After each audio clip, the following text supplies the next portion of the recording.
The air froze in Ellie's lungs as her grandfather's voice boomed across the diner, sharp as a blade slicing through the hum of chatter. "You're in the wrong damn bathroom, Ellen. Get out before you embarrass us all." Every head turned, forks clattering against plates, eyes pinning her to the tiled floor of the women's restroom doorway in that small-town Missouri diner. Ellie, barely 20, stood rooted, her short brown hair damp with sweat, her leather jacket suddenly too heavy. She'd only wanted to wash her hands, to escape the greasy air of the diner for a moment.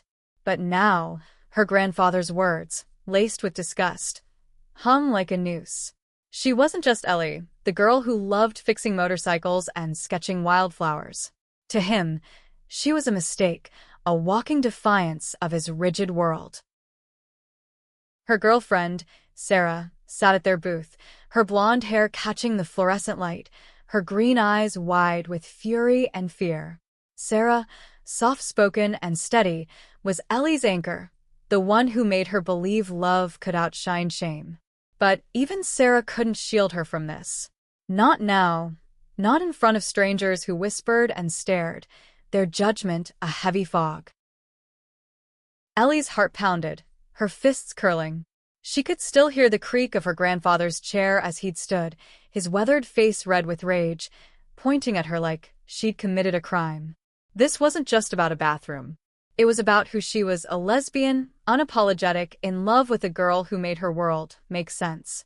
And in this moment, in this diner in the heart of Oakville, Missouri, she felt the weight of every unspoken rule she'd dared to break.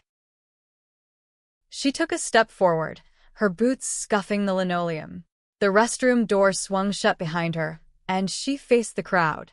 Her grandfather, Harold, loomed near the counter, his flannel shirt stretched tight over his broad shoulders, his eyes daring her to defy him further. He'd raised her after her parents died, taught her to fish, to pray, to be proper. But he'd never accepted this part of her, the part that loved Sarah. "Ellie, sit down," he growled, his voice low but carrying the weight of decades of authority. "Don't make this worse." Sarah slid out of the booth, her sweater brushing against the table's edge, and stood beside Ellie. Her hand grazed Ellie's, a silent promise. "I'm here." The diner's chatter had died completely now, replaced by the hum of a ceiling fan and the distant sizzle of the grill. Ellie felt the eyes of strangers, truckers, families, a group of teens in the corner, boring into her. She wanted to shrink, to disappear. But Sarah's touch grounded her, reminded her of the nights they'd spent dreaming of a life beyond this town, a life where love didn't need to hide. "I'm not wrong," Ellie said, her voice trembling but clear. "This is who I am." Harold's face darkened. "You're confused, girl. You're shaming this family, parading around like what?" Ellie cut in, her voice rising. "Like someone who loves? Like someone who's finally happy." A murmur rippled through the diner. A woman at a nearby table clutched her purse, her lips tight. A man in a baseball cap shook his head, muttering to his friend. But Sarah squeezed Ellie's hand tighter, and something in Ellie snapped into place, a spark of defiance, a refusal to let her grandfather's words define her. She'd grown up in his house, under his rules, in a town where different was a dirty word. Oakville was all pickup trucks, church suppers, and gossip that spread faster than wildfire. Ellie had known she was a lesbian since she was 15, when she'd first felt her heart race watching a girl in art class sketch a sunset. She'd kept it buried, terrified of Harold's wrath, until Sarah moved to town last year. Sarah, with her quiet courage and her laugh that felt like sunlight, had changed everything. They'd met at the community college, in a literature class where Sarah argued passionately about Walt Whitman. Ellie, usually quiet, had spoken up to agree, and their eyes had locked across the room. Coffee dates turned into late-night drives, then stolen kisses under the stars by the Mississippi River. Sarah was the first person who saw Ellie's rough edges, her grease-stained hands, her quick temper, and loved them anyway. But love, Ellie was learning, came with a cost. Harold had caught them holding hands at the county fair last month, and his silence since then had been worse than his shouting. He'd stopped looking her in the eye, stopped asking about her day. And now this, his public outburst, was his way of drawing a line. "Get back to the table," Harold said, his voice a low rumble. "We're leaving." Ellie's throat tightened. She could obey, sit down, pretend this never happened. Or she could fight. For herself. For Sarah. For the truth she'd spent years hiding. "I'm not going anywhere," she said, her voice steady now. "Not until you listen." Harold's eyes widened, and a hush fell over the diner. Sarah's fingers intertwined with hers, warm and unwavering. Ellie felt the weight of the moment, the choice that would change everything. She wasn't just fighting for a bathroom. She was fighting for her right to exist, to love, to be seen. And she wasn't backing down. The diner's silence was suffocating, broken only by the faint clink of a spoon against a coffee mug. Ellie's words hung in the air, a challenge to her grandfather's authority, to the town's unspoken rules. Harold's jaw clenched, his hands balling into fists, but Ellie held her ground, her heart hammering like a drum. Sarah's presence beside her was a lifeline. Ellie could feel the warmth of her hand, the slight tremor that betrayed Sarah's own fear. But Sarah didn't let go, and that gave Ellie the courage to keep speaking. "You think I'm shaming you?" Ellie said, her voice rising with each word. "You're the one yelling in front of everyone, Grandad. You're the one making a scene because I used the women's bathroom. Because I'm not what you want me to be." Harold's face flushed deeper, his eyes darting to the onlookers. "Don't you dare talk back to me, Ellen. You're confused, and I'm trying to fix it." "Fix me?" Ellie's laugh was sharp, bitter. "I'm not broken. I'm in love." A gasp rippled through the diner. The word love felt like a grenade, shattering the fragile normalcy of the room. Sarah's cheeks flushed, but she stepped closer, her shoulder brushing Ellie's. The teens in the corner whispered, one of them stifling a giggle. The woman with the purse looked away, her discomfort palpable. Harold took a step toward Ellie, his boots heavy on the floor. "You don't know what you're saying." This thing with her," he gestured at Sarah. "It's not right. It's not how I raised you." Ellie's chest tightened. She'd heard those words before in quieter moments, over dinner in his truck, when he'd caught her smiling at a text from Sarah. But hearing them now, in front of strangers, made them cut deeper. She wanted to scream, to tell him how much it hurt to hide who she was. But she also wanted him to understand, to see her. "Grandad," she said, softer now, "you raised me to be honest. To stand up for what's right. That's what I'm doing." Harold's eyes flickered, a crack in his resolve, but he shook his head. "You're throwing away everything. Your family. Your future." "My future?" Ellie's voice broke. "My future is with her. With Sarah.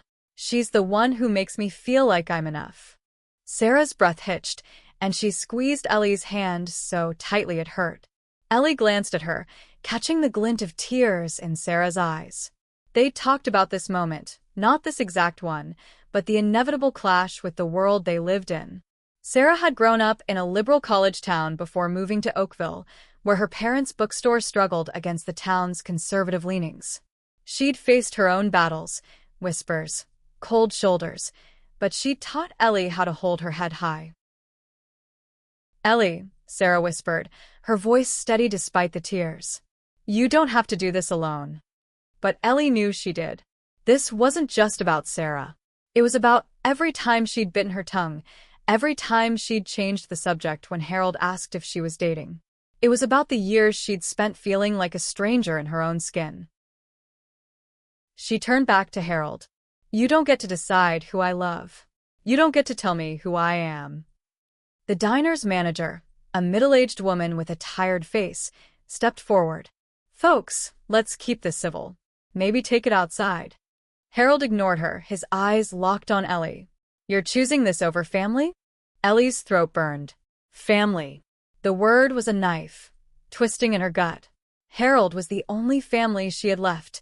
Her parents gone in a car accident when she was 8, her aunts and uncles scattered or indifferent. He'd been her rock, gruff but steady, until she'd come out to him last year. Since then, every conversation had been a minefield. "I'm not choosing anything over you," Ellie said, her voice shaking. "I'm asking you to love me for who I am." Harold's face softened for a fraction of a second, but then his mouth hardened into a line. "You're making a fool of yourself. And me." He turned and stormed toward the door, the bell jingling harshly as he pushed through. Ellie's knees wobbled, but Sarah's arms slid around her waist, steadying her. The diner erupted in murmurs, some sympathetic, some hostile. Ellie caught fragments. "Poor girl. Disgrace. Should have known better." Sarah guided her back to the booth, where their half-eaten burgers sat cold. "You are incredible," Sarah whispered, her voice thick with emotion. "I'm so proud of you." Ellie sank into the seat, her hands trembling. "I don't know if I was brave or stupid." "Brave," Sarah said firmly, brushing a strand of hair from Ellie's face. "You stood up to him. To all of them." But as Ellie looked at the empty doorway where Harold had disappeared, she felt a hollow ache. She'd won a battle, but at what cost? She loved Sarah, loved the life they were building, but losing Harold, losing family, felt like losing a piece of herself. Outside, the sun dipped below the horizon, casting the diner in a dim, orange glow. Ellie knew this was only the beginning. Oakville wasn't done with her, and neither was Harold. The diner's bell jingled again as a few customers left, their glances lingering on Ellie and Sarah. Ellie stared at her hands, the grease stains on her knuckles a reminder of the motorcycle she'd been tinkering with that morning. It felt like another lifetime, before the shouting, before the eyes of strangers branded her as other. Sarah leaned closer, her voice a soft anchor. "You okay?" Ellie shook her head, a small, honest gesture. "I don't know what I expected. That he'd just get it." Sarah's fingers brushed Ellie's wrist, a quiet reassurance. "He might. Someday. But what you did in there, that took guts." Ellie managed a weak smile, but her thoughts were tangled. She'd always known Harold was set in his ways. Church every Sunday, a man who believed the world had an order and deviating from it was a sin. But she'd hoped, deep down, that his love for her would outweigh his prejudice. That hope felt foolish now. "Let's get out of here," Sarah said, sliding a few bills onto the table to cover their meal. Ellie nodded, grateful for the escape. They stepped into the cool evening air, the streetlights flickering on along Oakville's main drag. The town felt smaller tonight, its brick storefronts and faded awnings closing in like judgmental whispers. They walked towards Sarah's beat-up sedan, parked near the town square. Ellie's motorcycle was at home. She hadn't wanted to ride it to the diner, knowing Harold disapproved of her reckless hobbies. Now, she wished she had it, wished she could speed away and let the wind drown out her thoughts. As they reached the car, a voice called out, "Ellie." She turned, her stomach dropping. It was Mrs. Carter, their neighbor, a woman in her 60s who always brought casseroles to church potlucks. Her face was pinched with concern, her purse clutched tightly. "I saw what happened in there. Are you all right?" Ellie hesitated. Mrs. Carter had always been kind, but kindness in Oakville often came with strings. "I'm fine," she said, her voice flat.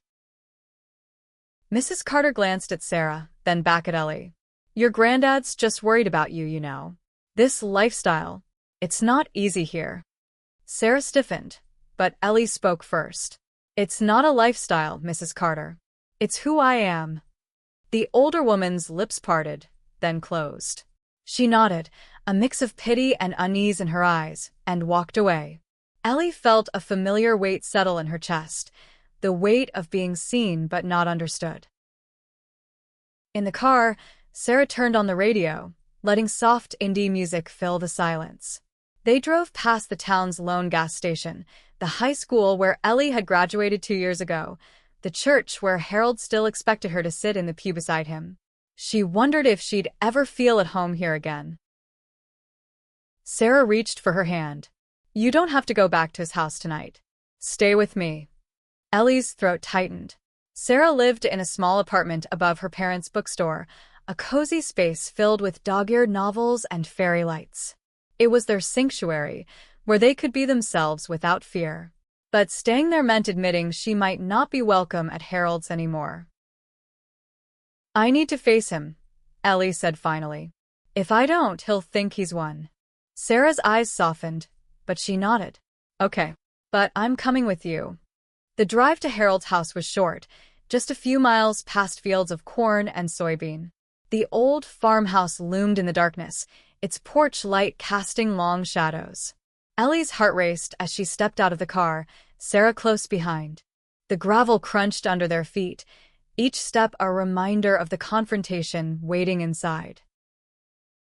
Harold was in the living room, his recliner creaking as he flipped through a fishing magazine. He didn't look up as Ellie entered, but his silence was louder than any shout. Grandad, Ellie started, her voice steady despite the knot in her stomach. We need to talk.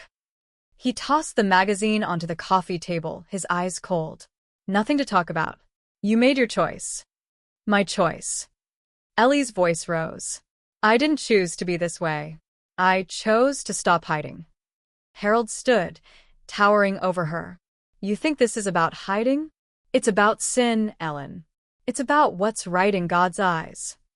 Ellie flinched, but Sarah stepped forward, her voice calm but firm.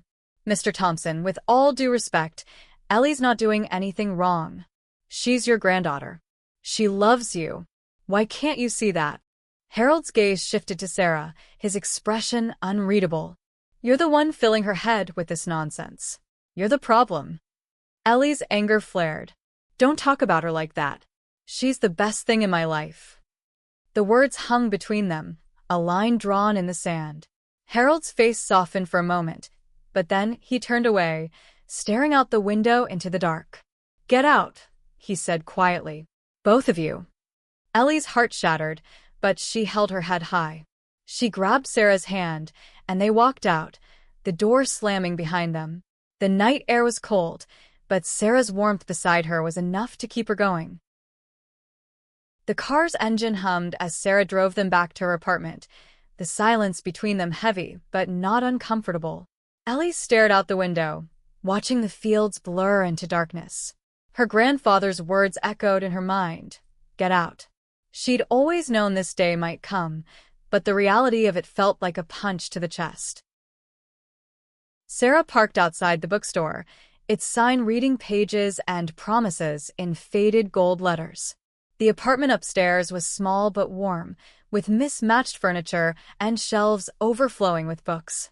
Ellie sank onto the couch, her leather jacket still on, her hands clasped tightly in her lap. You don't have to decide anything tonight, Sarah said, sitting beside her. She handed Ellie a mug of chamomile tea, the steam curling in the dim light. You can stay here as long as you need. Ellie took the mug, her fingers brushing Sarah's. What if he never comes around? What if I've lost him for good? Sarah's eyes softened, but she didn't sugarcoat it. Then you build a new family. With me. With people who love you for you. The words were a lifeline, but they couldn't erase the ache in Ellie's chest. She thought of the summers spent fishing with Harold, the way he'd ruffle her hair and call her kiddo. Those memories felt tainted now, overshadowed by his rejection. I thought he'd at least try to understand, Ellie said, her voice barely above a whisper. I thought maybe he loved me enough. Sarah set her mug down and pulled Ellie into her arms. He does love you. He's just scared. Scared of what he doesn't understand. Ellie buried her face in Sarah's shoulder, the scent of her lavender shampoo grounding her.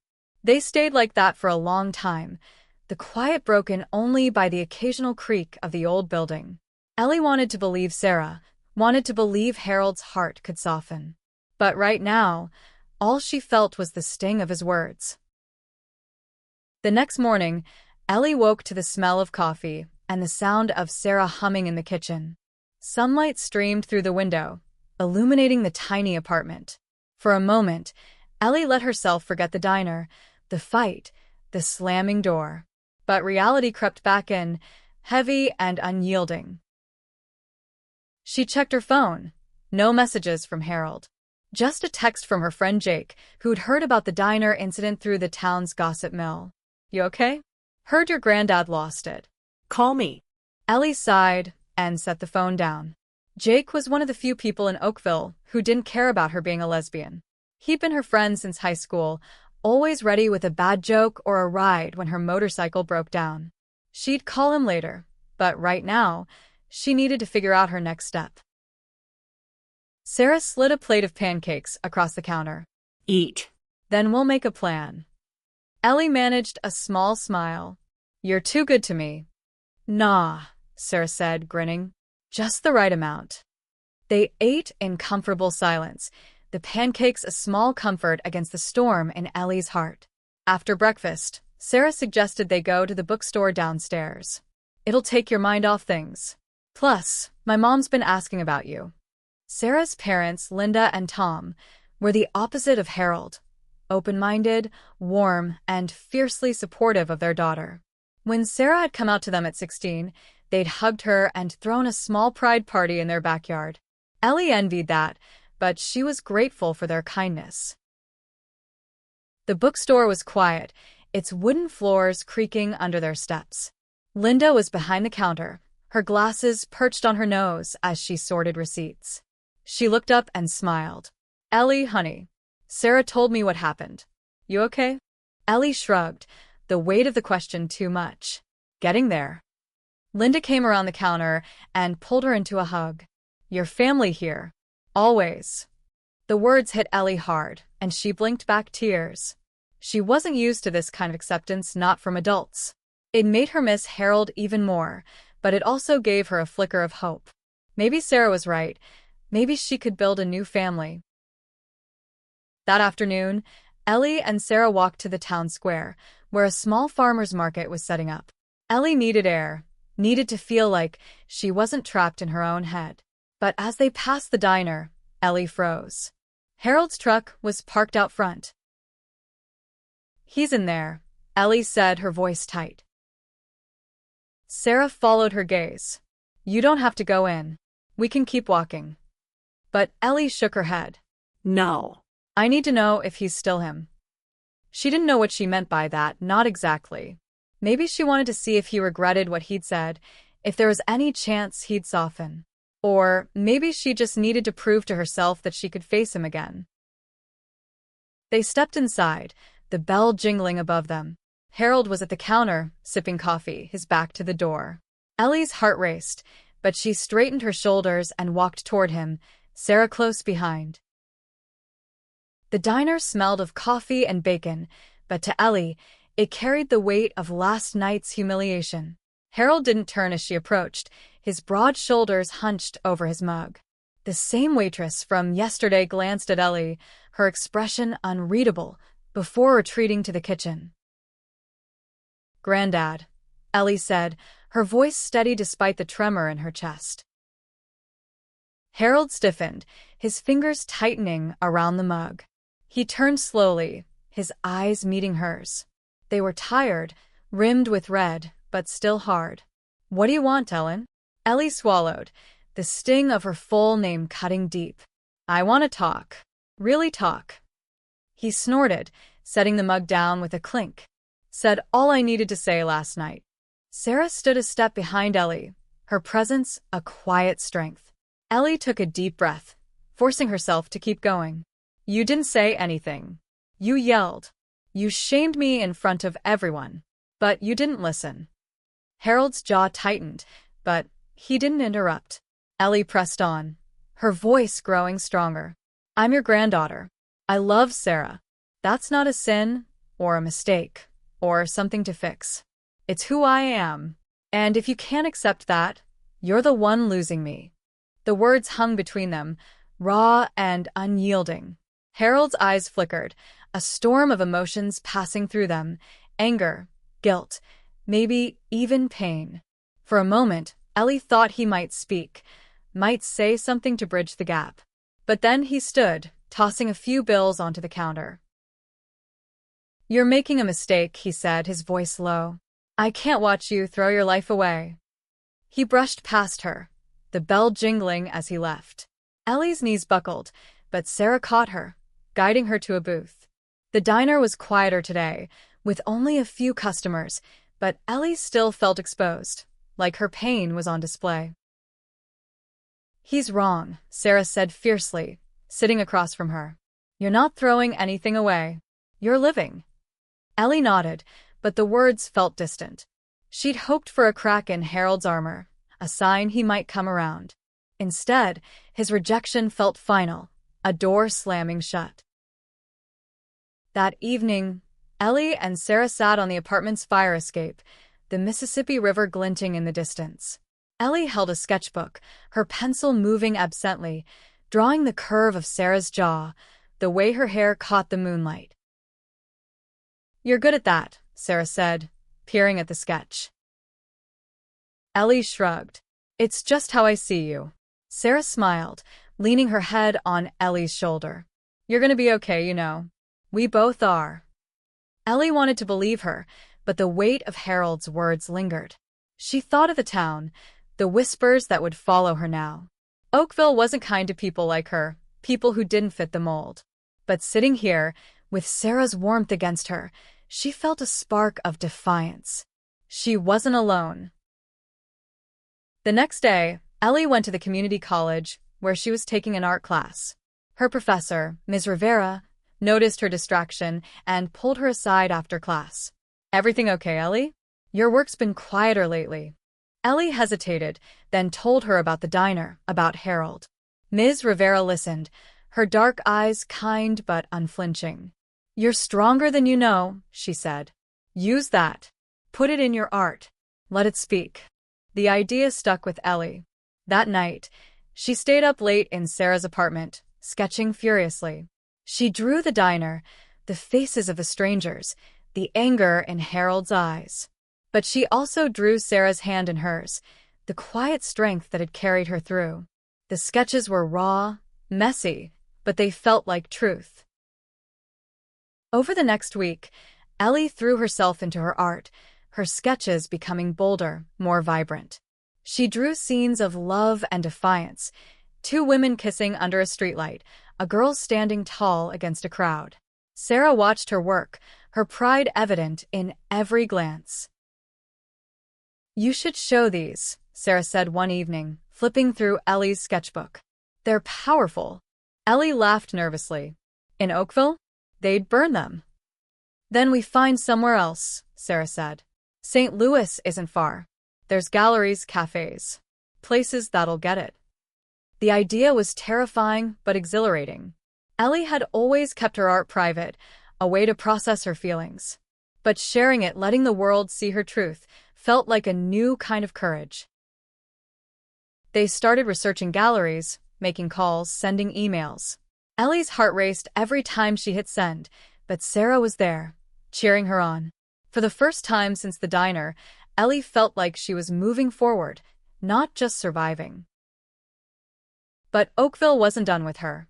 Rumors spread, fueled by the diner incident. People stared at her in the grocery store, whispered behind their hands. Jake told her some kids at the high school were calling her that girl from the diner. It hurt, but Ellie refused to hide. She walked through town with Sarah, their hands brushing, their heads high. One afternoon, as they left the bookstore, they found a note tucked under Sarah's windshield wiper. Scrawled in Sharpie, it read, "Leave town. You don't belong." Ellie's blood ran cold, but Sarah crumpled the note and tossed it into the gutter. "They don't get to decide where we belong," she said, her voice fierce. Ellie nodded, but the note lingered in her mind, a reminder of the fight still ahead. The note was just the beginning. Over the next few weeks, Ellie and Sarah faced more hostility, sidelong glances at the farmer's market, a cold shoulder from the librarian who'd once been friendly, even a slashed tire on Sarah's car. Ellie felt the town closing in, its judgment a weight she couldn't shake. But she also felt her resolve hardening. She wasn't going to let Oakville break her. Sarah's parents were a lifeline.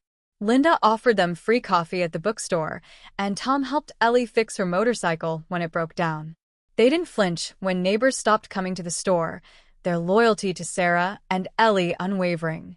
"This town's got a long memory," Tom said one evening, "but it's got a short heart. You two keep going." Ellie took his words to heart.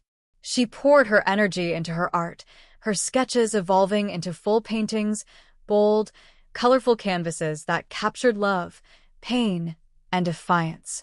Sarah found a small gallery in St. Louis willing to host a show for emerging artists. "They want your work," Sarah said, her eyes bright with excitement. "They think it's powerful." Ellie's stomach flipped. A gallery show meant exposing herself to strangers, not just in Oakville, but beyond. It meant standing behind her truth, no matter who saw it. "What if they hate it?" she asked, her voice small. "Then they hate it," Sarah said, shrugging. "But they'll feel something. And that's what art's about." Ellie nodded, her fear mingling with a growing sense of purpose. She spent every spare moment painting, her small corner of Sarah's apartment becoming a makeshift studio. The canvases piled up, scenes of two women holding hands against a stormy sky, a lone figure facing a crowd, a heart cracked but glowing. Each stroke felt like a declaration. "I'm here. I'm enough." The gallery show was set for a Saturday night, 3 weeks away. Ellie and Sarah drove to St. Louis to meet the curator, a woman named Claire who wore bright red glasses and spoke with a warmth that put Ellie at ease. "Your work has a voice," Claire said, studying one of Ellie's paintings. "It's raw, honest. People need to see it." Ellie blushed and used to praise. "Thanks. It's personal." Claire smiled. "That's why it's powerful." Back in Oakville, Ellie braced herself for the fallout. Word of the gallery show spread, and the whispers grew louder. Jake overheard some guys at the gas station joking about that lesbian artist, their words dripping with scorn. He told them off, but the damage was done. Ellie felt the town's eyes on her, judging, waiting for her to falter. One evening, as she and Sarah walked home from the bookstore, a truck slowed beside them. A man leaned out, his face shadowed by a baseball cap. "You're not welcome here," he shouted, speeding off before they could respond. Ellie's heart raced, but Sarah grabbed her hand. "Ignore him. He's just loud." But the encounter shook Ellie. She started checking over her shoulder when she walked alone, her confidence wavering. Sarah noticed and suggested they take self-defense classes at the community center in St. Louis. "Not because we're scared," Sarah said, "but because we're smart." The classes were empowering, teaching Ellie how to stand her ground, how to protect herself. She felt stronger, not just physically, but emotionally. She was done apologizing for who she was. As the gallery show approached, Ellie's nerves grew. She invited Jake, Linda, and Tom, but she hesitated about Harold. Part of her wanted him to see her work, to understand her through her art. But another part feared his rejection would ruin the night. In the end, she slipped an invitation under his door, her hands shaking as she wrote his name. She didn't expect him to come, but she needed to try. The night of the show arrived, and the gallery was alive with people, artists, students, locals from St. Louis. Ellie's paintings hung on the walls, their colors vibrant under the soft lighting. She wore a black blazer over her usual jeans, her hair swept back, her nerves a live wire. Sarah stood beside her, radiant in a deep blue dress, her hand never far from Ellie's. As guests mingled, Ellie overheard their reactions. "Bold," one woman said. "Heartbreaking," said another. A young man lingered in front of a painting of two women embracing, his eyes misty. "This feels real," he said to his friend. Ellie's chest swelled with pride, but her eyes kept drifting to the door. She wanted Harold to walk through, to see her truth laid bare. But as the night wore on, the doorway remained empty. Just as she was about to give up hope, the door opened. Ellie's breath caught, but it wasn't Harold. It was Mrs. Carter, their neighbor, clutching her purse like a shield. She looked out of place, her church dress stark against the gallery's modern vibe. "Ellie," she said, her voice hesitant. "I saw your invitation. I wanted to see what you made." Ellie blinked, caught off guard. "You came all the way to St. Louis?" Mrs. Carter nodded, her eyes scanning the paintings. "These are powerful. I didn't know you could do this." Ellie's throat tightened. It wasn't Harold, but it was something, a step, a crack in Oakville's armor. She showed Mrs. Carter around, explaining her work, feeling a strange mix of pride and vulnerability. As the night ended, Ellie felt lighter, like she'd shed a layer of shame. She hadn't won Harold back, but she'd won something else, a voice, a place, a chance to be seen. The drive back to Oakville was quiet, the hum of Sarah's car a soothing backdrop. Ellie stared out the window, her mind replaying the gallery show, the faces, the reactions, Mrs. Carter's unexpected presence. She'd expected to feel triumphant, but instead, she felt a strange mix of hope and grief. Harold hadn't come. Sarah reached for her hand. "You were amazing tonight. Your art, it moved people." Ellie squeezed her hand, grateful for her unwavering support. It felt good. Scary, but good. Back at the apartment, they curled up on the couch, a blanket draped over them. Ellie's sketchbook lay open, filled with new ideas inspired by the show. She was already planning her next pieces, her mind buzzing with possibilities. But Harold's absence lingered, a shadow she couldn't shake. The next morning, Ellie woke to a knock at the door.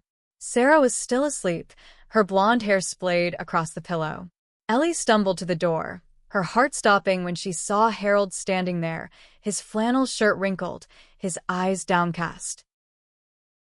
"Grandad," she said, her voice barely a whisper. He shifted, uncomfortable, his hands stuffed in his pockets. "Heard about your show. Mrs. Carter wouldn't shut up about it at church." Ellie's chest tightened. "You didn't come."